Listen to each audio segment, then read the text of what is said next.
Hi everyone, आपका फिर एक बार स्वागत है हमारे यूट्यूब चैनल पे। तो दोस्तों, Himachal Pradesh state cooperative bank clerical का एग्ज़ाम डेट्स आउट हो चुकी है। तो आज का जो वीडियो है हमारा, ये इम्पॉर्टेंट रहने वाला है उन्हीं सभी एस्पिरेंट के लिए जो वेरी फर्स्ट टाइम इस एग्ज़ाम को देने की सोच रहे हैं। क्योंकि जब आप एग्ज़ाम देते हैं तो उससे पहले आपको एटलीस्ट ये क्लियर होना चाहिए कि एग्ज़ाम का पैटर्न क्या है, साथ के साथ एग्ज़ाम का जो सिलेबस है वो क्या रहने वाला है।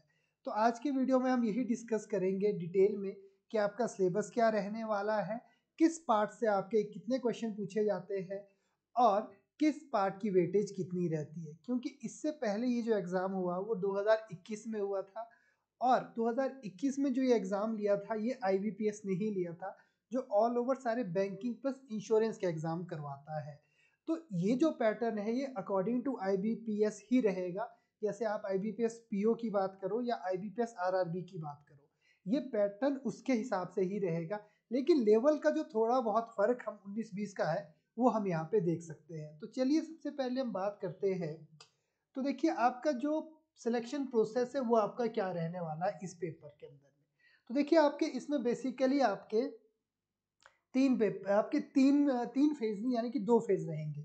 तो सबसे पहला फेज आपका रहेगा प्रीलिम का, जो प्री का एग्जाम होगा आपका, ठीक है। उसके बाद आपका मेंस का एग्जाम होगा, ठीक है। उसके बाद लैंग्वेज प्रोफिशिएंसी टेस्ट जो होता है, जैसा IBPS लेता है।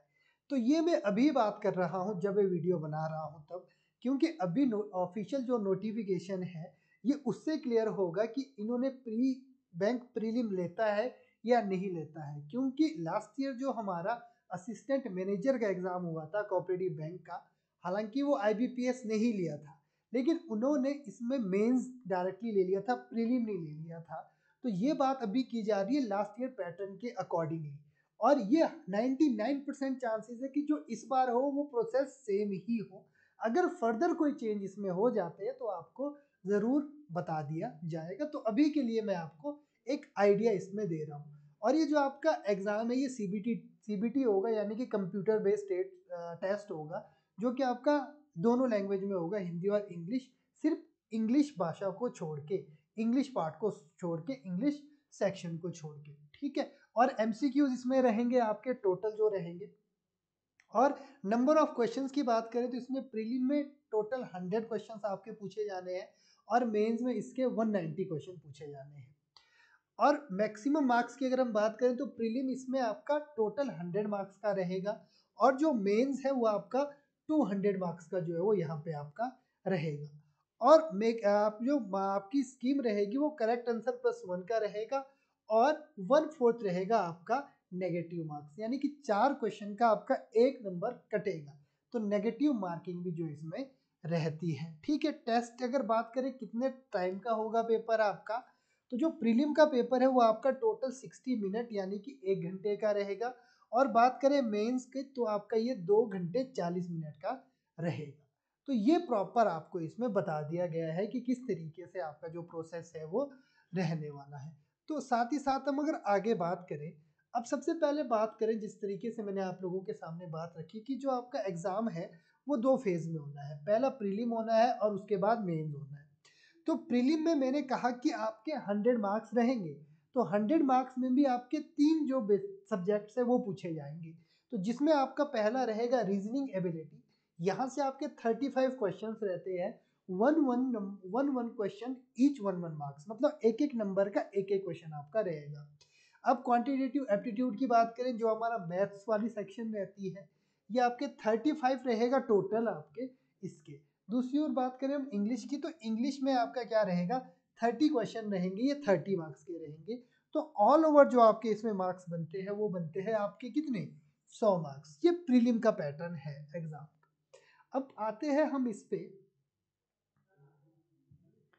मेंस के पैटर्न पे, हम थोड़ा सा इसको देखते हैं। अब देखिए मेंस का जो पैटर्न है, अब देखिए मेंस में आपका जो सब्जेक्ट्स है वो बढ़ जाते हैं। 3 सब्जेक्ट्स तो आपके वही रहते हैं जो आपके प्री में थे, मैथ्स, रीजनिंग, इंग्लिश। और सब्जेक्ट अगर आपका बढ़ जाता है वो general awareness plus current affair वाला पार्ट, सारा कुछ इसी में पूछा जाता है। और जो वेटेज होती है वो भी थोड़ी सी जो है वो बढ़ जाती है बच्चों। तो पहले जो रीजनिंग एबिलिटी है वहाँ पे आपके 40 मार्क्स का पेपर रहेगा और जो मैथ्स है वो भी आपका 40 मार्क्स का रहेगा, और इंग्लिश भी आपकी 40 मार्क्स की रहेगी, और आपका जनरल अवेयरनेस आपकी 50 मार्क्स की रहेगी। जनरल अवेयरनेस से आप समझ सकते हैं इसी में ही आपका करंट अफेयर वाला पार्ट पूछा जाएगा, इसी में ही आपके HPGK वाला पार्ट पूछा जाएगा।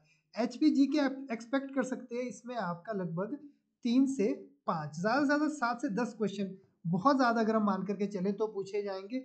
उसके अलावा करंट अफेयर, उसके अलावा फिर आपका बैंकिंग अवेयरनेस, ये आपके जनरल अवेयरनेस वाले पार्ट में ही आपका पूछा जाना है। तो टोटल आपके 170 मार्क्स इसमें आपके बन गए हैं। तो नेक्स्ट अगर हम इसमें बात करें, अब देखिए टॉपिक्स क्या क्या रहेंगे। सिलेबस आपको एटलीस्ट पता होना चाहिए कि आपका अगर इंग्लिश आपकी प्री में 30 नंबर की आ रही तो उसमें कौन कौन से जो चैप्टर्स है वो पूछे जा रहे हैं, ये चीज़ आपको थोड़ा सा क्लियर होनी चाहिए। तो यहाँ से एक आपको रफ आइडिया हो जाएगा कि आपकी किस तरीके से आपका जो सिलेबस है वो रहने वाला है। तो सबसे पहले देखिए इंग्लिश लैंग्वेज की अगर हम बात करें तो इसमें सबसे पहले क्लोज टेस्ट आपका रहेगा। ठीक है, क्लोज टेस्ट आपका एक पैराग्राफ फॉर्म में रहता है जिसमें आपका फिल इन द ब्लैंक्स आपको फिल करने होते हैं, उसके लिए आपके पास ऑप्शंस रहते हैं। दूसरा आपका रीडिंग कॉम्प्रिहेंशन रहेगा। तीसरा आपका स्पॉटिंग एरर रहेगा। ठीक है, आपके प्री में आप एक्सपेक्ट कर सकते हो कि 4 से 5 नंबर का आपका ये पूछा जाएगा। अगर मैं आपको एक रफ आइडिया दूं कि 4 से 5 नंबर में ये चीज़ें पूछी जाएगी। Sentence improvement, sentence correction, para jumble, fill in the blanks और सेंटेंस कंप्लीशन। तो आपने ये नहीं सोचना है कि सर इंग्लिश है तो ये इसमें तो हमने वो नाउन, प्रोनाउन, एडजेक्टिव, आर्टिकल वो सब चैप्टर तो इसमें है नहीं, है वो बिल्कुल है। वो ग्रामर वाला पार्ट है बच्चों, वो ग्रामर बैंकिंग में साथ ही इंक्लूड करता है। तो वो आपका डायरेक्टली हेल्पफुल होता है, आपका फिल इन द ब्लैंक्स में होता है और स्पॉटिंग एरर में होता है। तो आपने एक बार जो अपनी ग्रामर वाला पार्ट है वो भी अच्छे से आपने पढ़ लेना है, वो भी अच्छे से बना लेना है, चाहे वो कोई भी चैप्टर हो, ऑल ओवर जो हमारी ग्रामर रहती है वो वाला पार्ट आपका। तो ये यहाँ से, और ये प्री और मेंस के लिए सेम ही रहता है बच्चों, लेकिन फर्क सिर्फ इतना सा हो जाता है कि प्री में थोड़ा लेवल है वो थोड़ा सा कम रहेगा और मेंस में बढ़ जाएगा। नंबर की वेटेज प्री में थोड़ी सी कम रहेगी, लेकिन मेंस में वो थोड़ी सी क्या हो जाएगी, ज़्यादा वहाँ पे हो जाएगी। अब नेक्स्ट सेक्शन की अगर हम बात करें, नेक्स्ट आता है आपका न्यूमेरिकल एबिलिटी, मैथ्स को कह लीजिए, क्वांटिटेटिव एप्टीट्यूड कह लीजिए। तो ये सारा पार्ट आपका इसमें रहेगा। तो सबसे पहले नंबर सीरीज की बात करें, ये बच्चों आपका प्रीलिम के पेपर में भी रहेगा और मेंस के पेपर में भी आएगा, दोनों ही में आएगा। डाटा इंटरप्रिटेशन ये बैंकिंग का फेवरेट पार्ट है, बाकी सब कुछ आप को भूल सकते हैं, लेकिन डाटा इंटरप्रिटेशन के बगैर बैंकिंग का कोई भी पेपर नहीं होता है, वो चाहे प्री हो वो चाहे मेंस हो। प्री में आप एक्सपेक्ट कर सकते हैं 10 से 15 नंबर का, मेंस में तो खैर ऑल ओवर जो कहानी है बच्चों वो सारी ही डाटा इंटरप्रिटेशन के ऊपर डिपेंड करती है। सिंप्लीफिकेशन, अप्रोक्सीमेशन, ये प्री और मेंस आपका दोनों में ही पूछा जाता है। क्वाड्रेटिक इक्वेशन हो गई, ये भी आपका प्री और मेंस दोनों में आता है। डाटा सफिशिएंसी कई बार प्री में आ जाता है, मेंस में। मेंसुरेशन आपका प्री में एक क्वेश्चन आएगा, मेंस में हो सकता है 2-3 क्वेश्चन भी कभी आ जाए। एवरेज का प्री में आपका एक क्वेश्चन आएगा, ठीक है, और आपका मेंस में ये मिक्स विद डीआई के साथ पूछा जा सकता है। प्रॉफिट एंड लॉस आप एक्सपेक्ट कर सकते हैं, profit and loss plus discount अगर हम बात करें तो आपका ये पूछा जा सकता है। रेशियो एंड प्रोपोर्शन देखें हम तो ये चीज़ आपकी ये बहुत ज़रूरी है। वर्क टाइम एंड एनर्जी वाला पार्ट हम इसमें नहीं लिखेंगे, इसमें हम एफिशिएंसी वाला पार्ट को कंसीडर करेंगे। टाइम डिस्टेंस ये आपका बड़ा अच्छा चैप्टर है, यहाँ से भी अच्छी खासी वेटेज आपकी नंबर्स की रहती है। आपका प्रोबेबिलिटी हो गया, ठीक है, सिंपल इंटरेस्ट, कंपाउंड इंटरेस्ट हो गया और परम्यूटेशन कॉम्बिनेशन। ये तो ये सारे जो है ये आपके मैथ्स के जो है वो आपके क्या रहेंगे, चैप्टर्स इसमें रहेंगे। लिमिटेड सिलेबस है, बैंकिंग की खासियत ये रहती है कि सिलेबस बड़ा लिमिटेड सा होता है, पर जो लिमिटेड होता है उसमें आपकी इतनी अच्छी आपकी ग्रिप होनी चाहिए ताकि आप जो है वो अच्छे से क्लियर कर सकें। आपके कॉन्सेप्ट्स अच्छे होने चाहिए, आपकी प्रैक्टिस अच्छी होनी चाहिए, तब आपकी इसके ऊपर अच्छी खासी पकड़ बन सकती है। नेक्स्ट अगर हम बात करें इसमें इंग्लिश रीजनिंग वाले पार्ट की, तो देखिए रीजनिंग वाले पार्ट की हम बात करें, सबसे ज़रूरी सबसे इम्पोर्टेंट जो है यहाँ पर आपका वो रहता है यहाँ पे आपका सिटिंग अरेंजमेंट वाला पार्ट, पजल्स वाला पार्ट, इनइक्वालिटी आपका प्री और मेंस दोनों में आता है, सिलोगिज्म आपका दोनों में आता है, इनपुट आउटपुट दोनों में आएगा, डाटा सफिशिएंसी, ब्लड रिलेशंस हो गए, ठीक है, ऑर्डर एंड रैंकिंग हो गया, अल्फा न्यूमेरिक सीरीज हो गया, डिस्टेंस एंड डायरेक्शन हो गया और वर्बल रीजनिंग हो गया। ये मेंस में आती है बेसिकली जो आपका वर्बल वाला पार्ट रहता है। वैसे तो सारा ही मेंस में आता है बट ये प्री में नहीं आता है आपका, ये आपका मेंस में ही ज़्यादातर आता है, वर्बल रीजनिंग वाला आपका जो पार्ट रहता है। तो ये भी आपका रीजनिंग का ऑल ओवर जो सिलेबस है। अगर हम बात करें आगे आपकी जो मेंस में आपका आना है करंट अफेयर, तो देखिए करंट अफेयर मेनली जो रहता है या जनरल अवेयरनेस रहती है वो बैंकिंग रिलेटेड ज़्यादा रहती है बच्चों, बैंकिंग रिलेटेड ज़्यादा रहेगी। अब बोलेंगे सर बैंकिंग रिलेटेड, अगर आपका कोई चीज़ आरबीआई से रिलेटेड है, वो किसी भी बैंक से रिलेटेड है, वो कोई आपकी फाइनेंशियल रिलेटेड न्यूज़ है वो, या फिर इकोनॉमी रिलेटेड, तो वो ज़्यादा जो है वो वाला करंट अफेयर जो वो बैंक आपसे डिमांड करता है। उसके अलावा आप बोल सकते हैं कि सर आपकी करेंसीज, ये तो आपकी स्टैटिक वाला पार्ट हो जाता है, books author, awards, headquarter, schemes वगैरह और इम्पोर्टेंट डेट वाला, तो ये तो जनरल अवेयरनेस वाला ही पार्ट है। करंट अफेयर वाला जो आपका पार्ट रहता है वो, और अगर हम बात करें एचपी की, तो एचपी जीके भी इसी में आपका इंक्लूड हो जाएगा +-4 में। मतलब आप 5-7 क्वेश्चन जो है वो आराम से जो है वो यहाँ पे एक्सपेक्ट जो है वो कर सकते हो। अब हम आगे देखेंगे तो देखिए सब, अब जब ये ज़रूरी है, जब लास्ट टाइम जो आपका एग्ज़ाम हुआ था तो उसकी कट ऑफ क्या रही थी। देखिए एग्जैक्ट कट ऑफ तो इसकी पता नहीं चल पाई एट द एंड जो रिजल्ट आया, लेकिन एक एक्सपेक्टेड कट ऑफ हमने आपके सामने रखी है।